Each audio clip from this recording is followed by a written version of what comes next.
ਕੁਛ ਅਲਾਮਤਾਂ, ਕੁਝ ਲੱਛਣ ਐਸੇ ਨੇ ਦੱਸ ਦਿੰਦੇ ਨੇ ਬੰਦਾ ਮੂਰਖ ਹੈ, ਬਿਲਕੁਲ ਮੂੜ ਹੈ। ਅਲਾਮਤਾਂ ਹੀ ਦੱਸ ਦਿੰਦੀਆਂ ਨੇ, ਲੱਛਣ ਦੱਸ ਦਿੰਦੇ ਨੇ ਮਨੁੱਖ ਇਹ ਬਹੁਤ ਸਿਆਣਾ ਹੈ। ਧੰਨ ਗੁਰੂ ਗੋਬਿੰਦ ਸਿੰਘ ਜੀ ਮਹਾਰਾਜ ਨੇ ਇੱਕ ਦਿਨ 52 ਕਵੀਆਂ ਦੇ ਸਾਹਮਣੇ ਇੱਕ ਸਮੱਸਿਆ ਰੱਖ ਦਿੱਤੀ ਸੀ। ਮੈਨੂੰ ਦੱਸੋ ਮੂਰਖ ਕੌਣ ਹੈ? ਮੂਰਖ ਕੌਣ ਹੈ? ਕਿਸ ਨੂੰ ਮੂੜ ਆਖੋਗੇ? ਕਿਸ ਨੂੰ ਮੂਰਖ ਆਖੋਗੇ? ਹੁਣ 52 ਕਵੀ ਸਨ, ਕੋਈ ਸੰਸਕ੍ਰਿਤ ਦੇ ਕਵੀ, ਕੁਝ ਫਾਰਸੀ ਦੇ ਕਵੀ, ਕੋਈ ਬ੍ਰਿਜ ਭਾਸ਼ਾ ਦੇ, ਹਿੰਦੀ ਦੇ, ਕੁਝ ਪੰਜਾਬੀ ਦੇ, ਕੁਝ ਉਰਦੂ ਦੇ, ਵੱਖ-ਵੱਖ ਭਾਸ਼ਾਵਾਂ ਦੇ ਕਵੀ ਸਨ, ਇੱਕ ਭਾਸ਼ਾ ਦੇ ਕਵੀ ਨਹੀਂ ਸਨ। ਕਿਸੇ ਨੇ ਕੁਛ ਦੱਸਿਆ, ਕਿਸੇ ਨੇ ਕੁਛ ਦੱਸਿਆ, ਕਿਸੇ ਨੇ ਕੁਛ ਦੱਸਿਆ। ਫਿਰ ਵਾਰੀ ਆਈ ਭਾਈ ਨੰਦ ਲਾਲ ਦੀ। ਸਤਿਗੁਰੂ ਕਹਿੰਦੇ ਨੇ ਹੁਣ ਤੁਸੀਂ ਦੱਸੋ। ਭਾਈ ਸਾਹਿਬ ਜੋ ਮੂਰਖ ਦੇ ਲੱਛਣ ਦੱਸਦੇ ਨੇ, ਧਿਆਨ ਨਾਲ ਸੁਣਨਾ। ਹਰ ਚੇ ਗਾਫਲ ਸ਼ੁੱਧ ਅਜ਼ ਨਾਦਾਂ ਭਵਦ, ਗਰ ਗਦਾ ਬਾਸ਼ਦ व ਗਰ ਸੁਲਤਾਨ ਭਵਦ। ਭਾਵੇਂ ਬਾਦਸ਼ਾਹ ਹੈ, ਸੁਲਤਾਨ ਹੈ, ਤੇ ਭਾਵੇਂ ਭਿਖਾਰੀ ਹੈ, ਗਰੀਬ ਹੈ, ਅਗਰ ਪਰਮਾਤਮਾ ਨੂੰ ਯਾਦ ਨਹੀਂ ਕਰਦਾ ਤੇ ਮੂਰਖ ਹੈ। ਮੂਰਖ ਅਗਰ ਉਹਦਾ ਸਿਮਰਨ ਨਹੀਂ ਕਰਦਾ ਤਾਂ ਮੂਰਖ ਹੈ। ਭੁੱਲ ਕੇ ਵੀ ਨਾ ਸਮਝਣਾ, ਸੰਸਾਰ ਦੇ ਸਿਆਣਿਆਂ ਦੀ ਤਾਦਾਦ ਜ਼ਿਆਦਾ ਹੈ, ਸੰਸਾਰ ਦੇ 'ਚ ਮੂਰਖਾਂ ਦੀ ਤਾਦਾਦ ਜ਼ਿਆਦਾ ਹੈ। ਹਰ ਚੇ ਗਾਫਲ ਸ਼ੁੱਧ ਅਜ਼ ਨਾਦਾਂ ਭਵਦ, ਗਰ ਗਦਾ ਬਾਸ਼ਦ व ਗਰ ਸੁਲਤਾਨ ਭਵਦ। ਗਦਾ ਕਹਿੰਦੇ ਨੇ ਭਿਖਾਰੀ ਨੂੰ, ਗਦਾਗਰ। ਸੁਲਤਾਨ ਬਾਦਸ਼ਾਹ। ਭਾਵੇਂ ਬਾਦਸ਼ਾਹ ਹੈ ਤੇ ਭਾਵੇਂ ਭਿਖਾਰੀ ਹੈ, ਭਾਵੇਂ ਚੋਟੀ ਦਾ ਧਨਵਾਨ ਹੈ ਤੇ ਭਾਵੇਂ ਗਰੀਬ ਹੈ, ਪਰਮਾਤਮਾ ਨੂੰ ਯਾਦ ਨਹੀਂ ਕਰਦਾ ਤੇ ਮੂੜ ਹੈ, ਮੂਰਖ ਹੈ।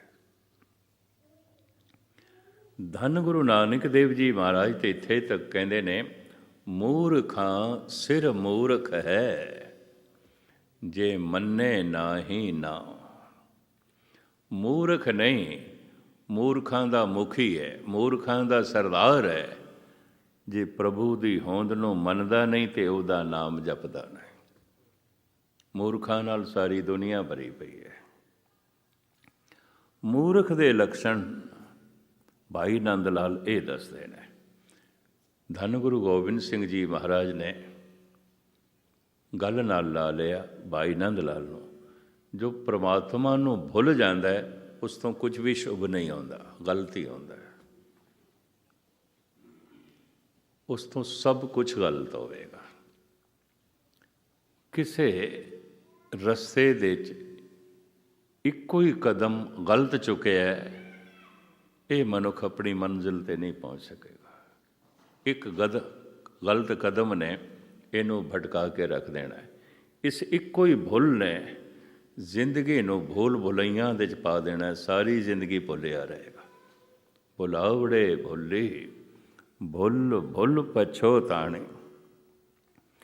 ਤਾਂ ਮੈਂ ਅਰਜ਼ ਕਰ ਰਿਹਾ ਸੀ, ਅਲਾਮਤਾਂ ਤੋਂ ਪਤਾ ਚੱਲਦਾ ਹੈ, ਲੱਛਣਾਂ ਤੋਂ ਪਤਾ ਚੱਲਦਾ ਹੈ। ਭਗਤ ਨਾਮਦੇਵ ਜੀ ਮਹਾਰਾਜ ਨੇ ਤੇ ਸਾਡੇ ਦੇਸ਼ ਦੇ ਸਾਹਿਤਕਾਰ ਕਵੀ ਜਨ ਸੁਹੱਪਣ ਦੇ 32 ਲੱਛਣ ਦੱਸਦੇ ਨੇ। ਗੁਰੂ ਗ੍ਰੰਥ ਸਾਹਿਬ ਵਿੱਚ ਇਸ ਦਾ ਜ਼ਿਕਰ ਹੈ। ਪ੍ਰਣਵੇ ਨਾਮਦੇਵ ਨਾਹ ਕੇ ਬਿਨਾ ਨਾ ਸੋਏ 32 ਲਖਣਾ। 32 ਲੱਛਣ। ਦੰਦ ਬੜੇ ਖੂਬਸੂਰਤ ਨੇ,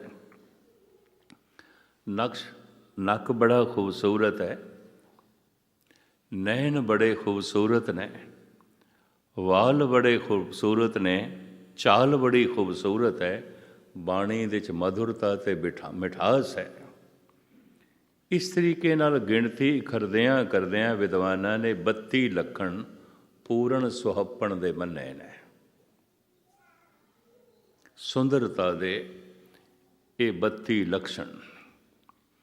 ਹੁਣ ਨਾਮਦੇਵ ਜੀ ਮਹਾਰਾਜ ਕਹਿੰਦੇ ਨੇ, ਪ੍ਰਣਵੇ ਨਾਮ ਦਿਓ ਨਾਹ ਕੇ ਬਿਨਾ ਨਾ ਸੋਏ ਬੱਤੀ ਲਖਣਾ। ਇੱਕ ਪ੍ਰਭੂ ਦੇ ਨਾਮ ਤੋਂ ਬਿਨਾਂ ਅਗਰ ਹਿਰਦੇ 'ਚ ਨਹੀਂ, ਇਹ 32 ਲਕਸ਼ਣ ਵੀ ਕਿਸੇ ਕੰਮ ਦੇ ਨਹੀਂ। ਇਹ ਤਨ ਕਰਕੇ ਸੁੰਦਰ ਹੋਵੇਗਾ, ਮਨ ਕਰਕੇ ਮਹਾਕਰੂਪ ਹੋਵੇਗਾ। ਕਹੋ ਕਬੀਰ ਜੈਸੇ ਸੁੰਦਰ ਸਰੂਪ, ਭਗਤ ਕਬੀਰ। ਕਹੋ ਕਬੀਰ ਜੈਸੇ ਸੁੰਦਰ ਸਰੂਪ, ਨਾਮ ਬਿਨਾ ਜੈਸੇ ਕੁਬਜ ਕਰੂਪ। ਪ੍ਰਭੂ ਦਾ ਹਿਰਦੇ 'ਚ ਨਾਮ ਨਹੀਂ ਹੈ, ਇਹ ਕੁਬੜਾ ਹੈ ਤੇ ਕਰੂਪ ਹੈ, ਕੁਛ ਵੀ ਨਹੀਂ ਹੈ, ਕੁਛ ਵੀ ਨਹੀਂ ਹੈ, ਕੁਛ ਵੀ ਨਹੀਂ।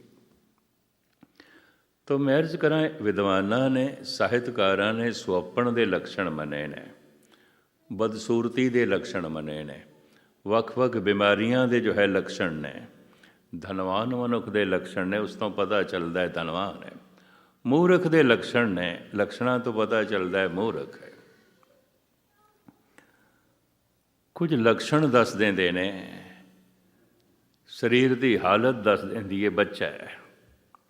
ਲੱਛਣ ਦੱਸ ਦਿੰਦੇ ਨੇ, ਸਰੀਰ ਦੀ ਹਾਲਤ ਦੱਸ ਦਿੰਦੀ ਹੈ ਜਵਾਨ ਹੋ ਗਏ। ਲੱਛਣ ਦੱਸ ਦਿੰਦੇ ਨੇ, ਚਾਲ ਢਾਲ ਦੱਸ ਦਿੰਦੀ ਹੈ ਬੁੱਢਾ ਹੋ ਗਿਆ। ਬੁਢੇਪੇ ਦੇ ਲੱਛਣ ਨੇ, ਜਵਾਨੀ ਦੇ ਲੱਛਣ ਨੇ, ਬਚਪਨ ਦੇ ਲੱਛਣ ਨੇ। ਲੱਛਣਾਂ ਕਰਕੇ ਪਤਾ ਚੱਲਦਾ ਹੈ ਬੱਚਾ ਹੈ, ਲੱਛਣਾਂ ਕਰਕੇ ਪਤਾ ਚੱਲਦਾ ਜਵਾਨ ਹੋ ਗਿਆ। ਲੱਛਣ ਦੱਸ ਦਿੰਦੇ ਨੇ ਬੁੱਢਾ ਹੋ ਗਿਆ। ਧਾਰਮਿਕ ਮਨੁੱਖ ਦੇ ਵੀ ਸਤਿਗੁਰਾਂ ਨੇ ਲੱਛਣ ਬਕਾਇਦਾ ਬਿਆਨ ਕੀਤੇ ਨੇ। ਉਹਨੂੰ ਮੈਂ ਖੋਲ੍ਹ ਕੇ ਬਿਆਨ ਕਰਾਂ, ਪਰ ਉਸ ਤੋਂ ਪਹਿਲੇ ਮੈਂ ਇਤਨਾ ਅਰਜ਼ ਕਰਾਂ, ਹਰ ਜੀਵ ਜੰਤੂ ਦਾ ਜਨਮ ਹੁੰਦਾ ਹੈ ਬੱਚੇ ਦੀ ਤਰ੍ਹਾਂ, ਬੁੱਢੇ ਦੀ ਤਰ੍ਹਾਂ ਨਹੀਂ। ਇੱਕ ਵੱਡਾ ਦਰਖਤ ਵੀ ਨਿੱਕੇ ਜਿਹਾ ਬੂਟੇ ਦੀ ਤਰ੍ਹਾਂ ਪੈਦਾ ਹੁੰਦਾ ਹੈ। ਇੱਕ ਸ਼ਕਤੀਸ਼ਾਲੀ 6 ਫੁੱਟ ਦਾ ਮਨੁੱਖ ਵੀ ਛੋਟੇ ਜਿਹਾ ਬੱਚੇ ਦੀ ਤਰ੍ਹਾਂ ਜਗਤ ਦੇ 'ਚ ਆਉਂਦਾ ਹੈ। ਪਸ਼ੂ ਪੰਛੀ ਬੱਚਿਆਂ ਦੀ ਤਰ੍ਹਾਂ ਪੈਦਾ ਹੁੰਦੇ ਨੇ, ਬੁੱਢਿਆਂ ਦੀ ਤਰ੍ਹਾਂ ਨਹੀਂ। ਚੀਨ ਦੇ ਇੱਕ ਸੰਤ ਬਾਰੇ ਮੈਂ ਜ਼ਰੂਰ ਪੜ੍ਹਿਆ, ਲਾਓ ਤਸੇ ਬਾਰੇ। ਉਹ ਜਨਮ ਤੋਂ ਹੀ ਬੁੱਢਾ ਸੀ, ਇੰਜ ਮੈਂ ਪੜ੍ਹਿਆ। ਇਹ ਚੀਨੀ ਕਹਾਵਤ ਵੀ ਹੈ ਅਤੇ ਚੀਨੀ ਇਤਿਹਾਸ ਵੀ ਹੈ।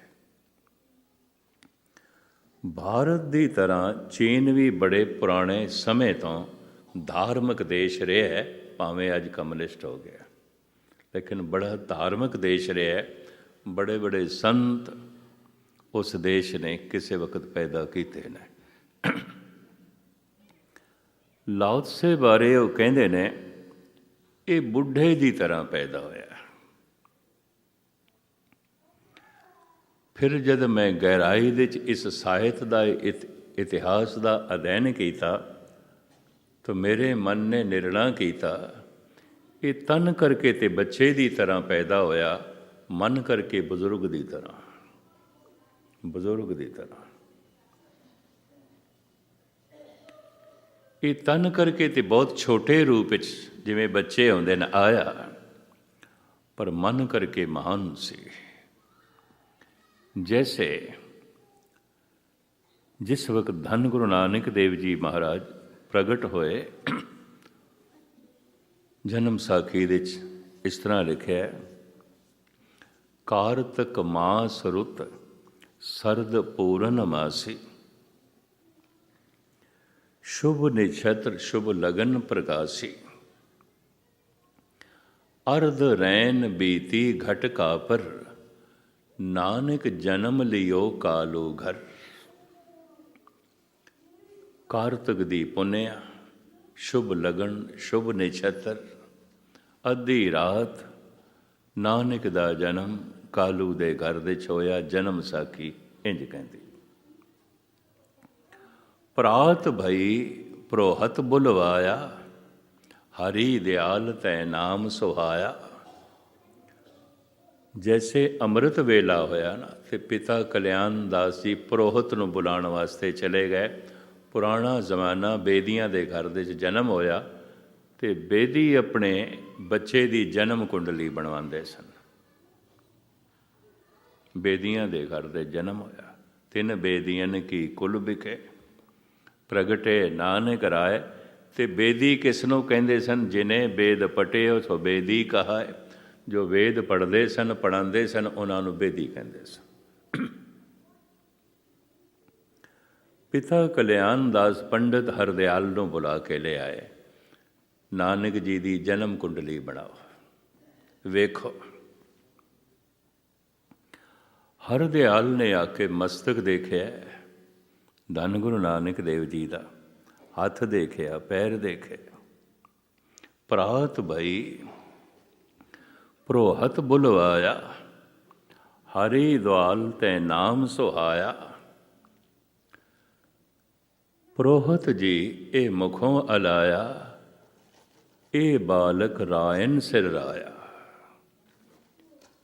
ਇਹ ਬੱਚਾ ਅੱਜ ਦੇ ਹੋ ਚੁੱਕੇ ਸਿਰਮੌਰ ਮਨੁੱਖਾਂ ਦਾ ਸਿਰਮੌਰ ਹੈ। ਅੱਜ ਤੱਕ ਦੇ ਹੋ ਚੁੱਕੇ ਬ੍ਰਹਮ ਗਿਆਨੀਆਂ ਦਾ ਸਿਰਮੌਰ ਬ੍ਰਹਮ ਗਿਆਨੀ ਹੈ ਹਰਦਿਆਲ। ਅੱਜ ਤੱਕ ਦੇ ਹੋ ਚੁੱਕੇ ਅਵਤਾਰਾਂ ਦਾ ਸਿਰਮੌਰ ਹੈ। ਪ੍ਰੋਹਤ ਜੀ ਸ਼ੁਭ ਬਚਨ ਅਲਾਇਆ। ਇਹ ਬਾਲਕ ਰਾਇਨ ਸਿਰ ਰਾਇਆ। ਇਹ ਬਾਲਕ ਹੈ ਪ੍ਰੇਮ ਵਿਯੋਗੀ। ਇਹ ਬਾਲਕ ਜੋਗਨ ਸਿਰ ਜੋਗੀ। ਦਿਆਲ ਨੇ ਕਹਿ ਦਿੱਤਾ, ਲਕਸ਼ਣ ਦੱਸਦੇ ਪਏ ਨੇ। ਇਹ ਤੇ ਮਹਾਯੋਗੀ ਹੈ, ਇਹ ਤੇ ਕੋਈ ਮਹਾਪੰਡਿਤ ਹੈ, ਇਹ ਤੇ ਕੋਈ ਮਹਾਨ ਅਵਤਾਰ ਹੈ।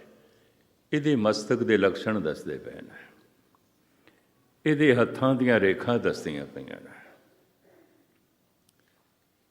ਇਹਦੀ ਅੱਖਾਂ ਦੀ ਗਰਦਿਸ਼ ਦੱਸਦੀ ਪਈ ਹੈ। ਜਿਵੇਂ ਹਰ ਬੰਦਾ ਅਲਾਮਤਾਂ ਨੂੰ ਸਮਝ ਕੇ ਨਹੀਂ ਕਹਿ ਸਕਦਾ ਤੈਨੂੰ ਫਲਾਣੀ ਬਿਮਾਰੀ ਹੈ, ਹਕੀਮ ਵੈਦ ਸਮਝ ਲੈਂਦੇ ਨੇ ਅਲਾਮਤਾਂ ਨੂੰ।